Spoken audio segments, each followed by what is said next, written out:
none rero katwibaza ikindi abavuga ngo niba se atari 366 abahanuzi bagamije iki? Ibi katubanze tubyibazeho, ese abahanuzi bagamije iki niba koko tumaze kubona ko ID digital ID atari 366 bagamije iki? Kuko impamvu zibi bamaze gusobanukirwa neza. Iki rero ni ikibazo gikomeye cyane abantu bakwiye kubanza kwibaza, ariko tugiye kugisubiza mu buryo butatu turagisubirisha ibintu bitatu kugira ngo birusheho kugenda neza. Icya mbere kibatera ni ugukoresha ubwoba n'iterabwoba bakoresha mu bantu. Iyo niyo mpamvu ya mbere irimo gutuma abahanuzi barimo kugenda bavuga ayo magambo, iterabwoba, kugira ngo bibonere wenda amaturo, bibonere amafaranga, batera abantu ubwoba kugira ngo hari bigumure ku mareta.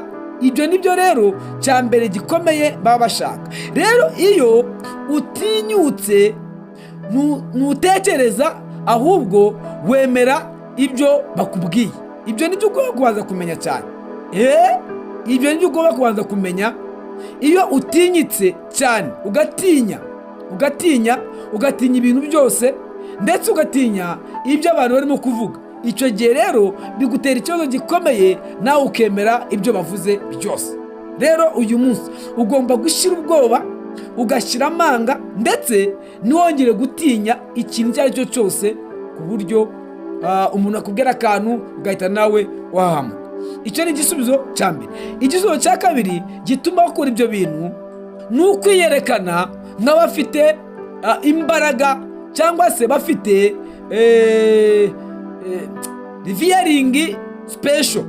Ibyo rero ni ibintu mbese kwiyerekana, kugaragaza ko bakomeye cyane, kugaragaza ko ahari baba bifuza kugaragara nk'aho ari bo bafite ukuri kurusha abandi bose ari abayobe.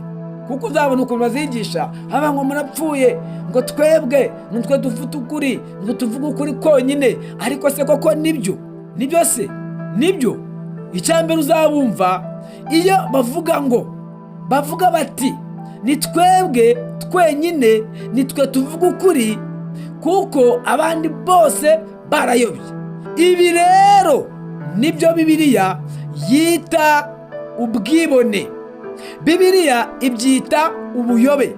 Ibyo nibyo ukwiye kubanza gusobanukirwa, ndetse no kuza kumenya neza icyo Umwuka Wera abwira amatorero. Ibi rero ukwiye kubyitondera, ndetse no kuza guhita uhagarika nonaha kumva izo nyigisho z'abo bantu.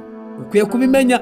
Icya gatatu gituma baza kuvuga ibi bintu ni ukuyobya abakristo, kuyobya abantu b'Imana, kuyobya abantu batuye ibihugu, kuyobya abantu batuye mu mareta agiye atandukanye. Kuko Satani ntiyitaye kuyobya abari hanze. Banza wumve, Satani ntabwo yitaye ku kuyobya abari hanze gusa y'itorero, ahubwo yashatse no kuyobya abari mu itorero, abari mu rusengero. Ibyo nibyo ukwiye kubanza gusobanukirwa, ukabanza ukabimenya, ukamenya ko Satani we ntabwo ashaka kuyobya gusa abari hanze, bamwe ngo bita abapagani. Usibye ko nyewe ubundi umupagani ninde? Umupagani ni umuntu uhakana izina ry'Uwiteka. Ni umupagani, kuko biravuze ngo niwatuza akanwa kawe gusa ko Yesu ari umwami uzakizwa.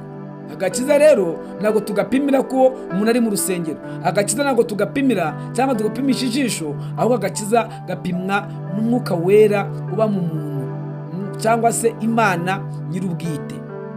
Rero ntabwo bibyo gusaba abari hanze y'itorero, ahubwo n'abari mu rusengero, kuko bene aba bahanuzi nabo bagenda babivuga, kandi abahanuzi baba mu nsengero, baba mu madini.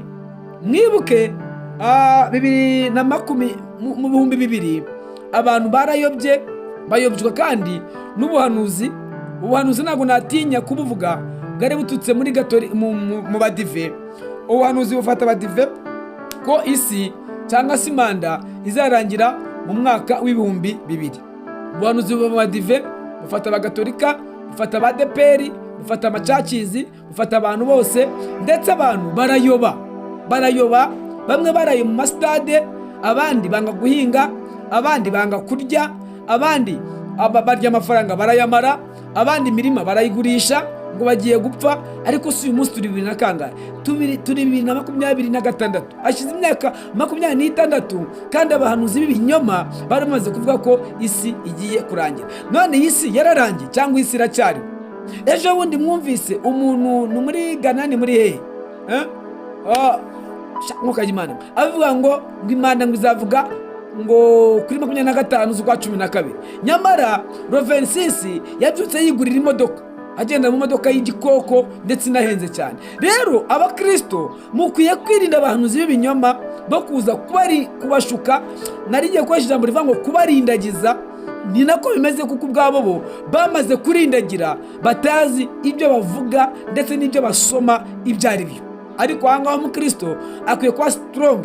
Ubundi umuntu utinya ikimenyetso 336 nta nubwo ari umukozi w'Imana, uwo ni umukozi wa Satani, kuko biravuga ngo abafite ikimenyetso cy'umwana w'Imana.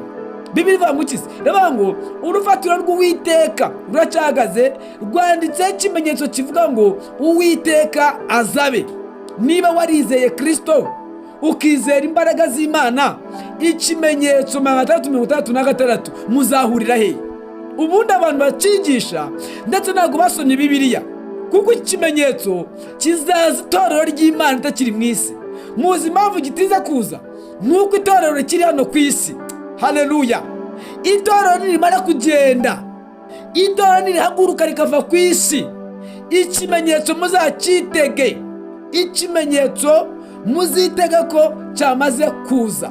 None abacigisha bagikura he? Ahangaha rero iyo umukristo ahora mu bwoba, icya mbere namenya igihe cye. Iyo ari mu bwoba, icya kabiri namenya inshingano ze. Iyo ari mu bwoba, icya gatatu namenya ukuri. Abakristo mukwiye kumenya ukuri, mugatandukana n'ababayobya, mugatandukana n'abababeshya, kuko rimwe na rimwe ubundi impanda cyangwa se kurangira ku isi bifite formule. Nta n'umuntu uzabyerekwa, nta n'umuntu uzabihanura, ahubwo muzasoma ibyanditswe byera. Daniyeli n'ibyahishe Yohana bizabereka ukuri, kandi biravuze ngo ukuri niko kuzaba batura, ukuri niko kuzaba batura, ukuri niko kuzaba batura. Imana ikugire neza uyu munsi kugiye kunyumva, Imana ikugire neza uyu munsi kugiye kumva neza, kandi uyu munsi uravangaha umenye ukuri, umenye ko bakabivuga mbisubiremo, ikimenyetso 666 kizaza ku isi, nta nubwo ari mu Rwanda. Nose irangamuntu ko muri kuyanga kandi ari mu Rwanda bagiye kuyitanga, k'Ibugande bayitanga. Ose abantu muri Amerika nimwamaze kujya muri system ko muri yose, abantu b'i Burayi ni muri system ko muri yose. Hari umuntu ujyana amafaranga mu mufuka ko ari bakeya, si ku matelefoni gusa, si ku makonti, si ku mabanki. None se batwaye iki? Bamaze kwinjira muri system. Ubuyobe kuki bufata abantu? Ubuyobe kuki? Uyu munsi niwumva ikiganuka gisoza uraza kurangiza umenya ukuri. Hanyuma reka turebe umukristo akwiye kwitwara ati. Iki ni ikibazo kireba umukristo uwo ari we wese. Umukristo wumvise ibi, umukristo ugiye kumva ibi ngibi akwiye kwitwara ate uyu munsi? Umukristo nayoborwa n'ubwoba, icyo nicyo cya mbere. Umukristo akwiye kuyoborwa n'umwuka wera, akaba ari we muyobozi we. Kandi umukristo akwiye kuyoborwa n'ijambo ry'Imana. Ijambo ry'Imana mwararitaye, ahubwo muyoborwa gusa n'amarangamutima y'abantu ndetse n'ubwoba. Kandi umukristo asuzuma buri nyigisho akayimenya, akamenya iby'iminsi n'ibihe. Yohana wa mbere ibice 4 ku murongo waho wa mbere haravuga ngo mugerageze imyuka yose,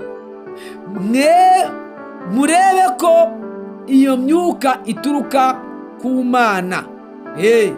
Mugenzuze ubuhanuzi ijambo ry'Imana, murebe ibihanurwa, mubigenzuze ijambo ry'Imana, hanyuma nimusanga bihuye enewe mubijyemo.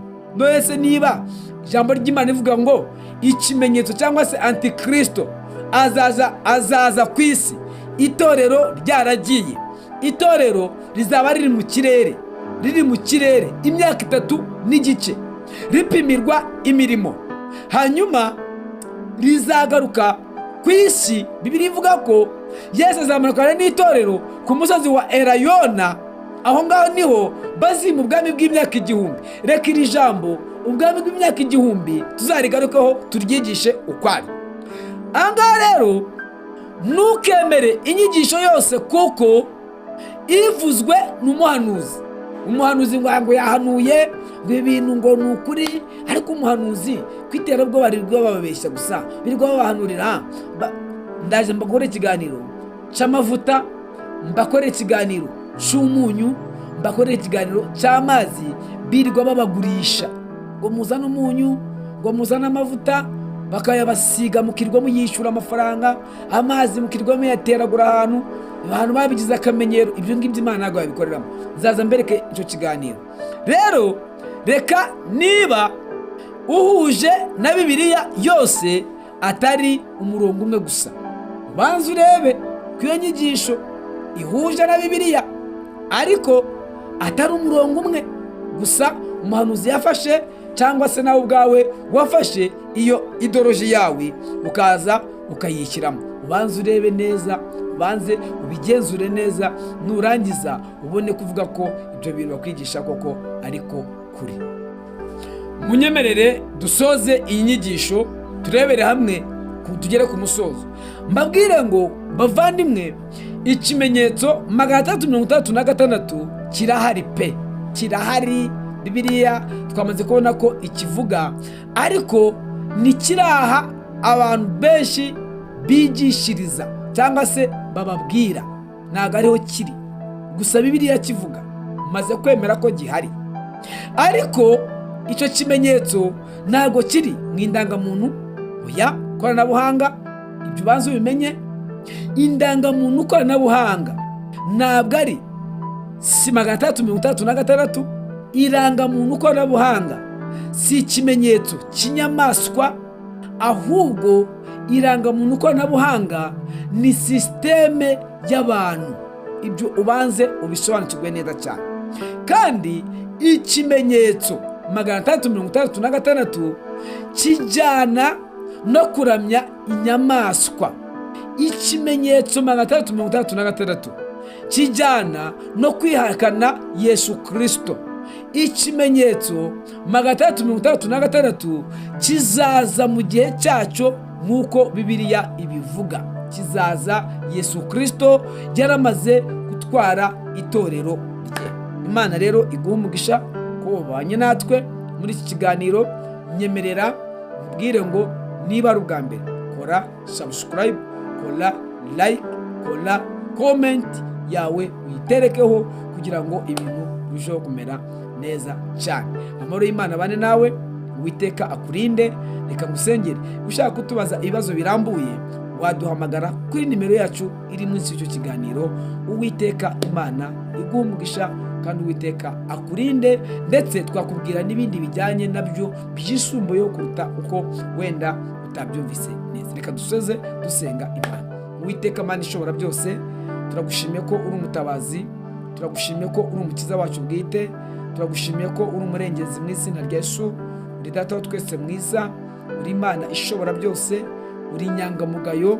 Nsengeye umuntu wese Mwami umaze kumva ikiganiro kugira ngo umuhe umugisha kandi umuhe amahoro, umuhe kumenya ndetse no kurushaho gusobanukirwa neza icyo Umwuka Wera abwira amatorero. Byose mbisabye mbyizeye mu izina rya Data wa twese, n'iry'Umwana n'iry'Umwuka Wera. Amin. Shalom, shalom.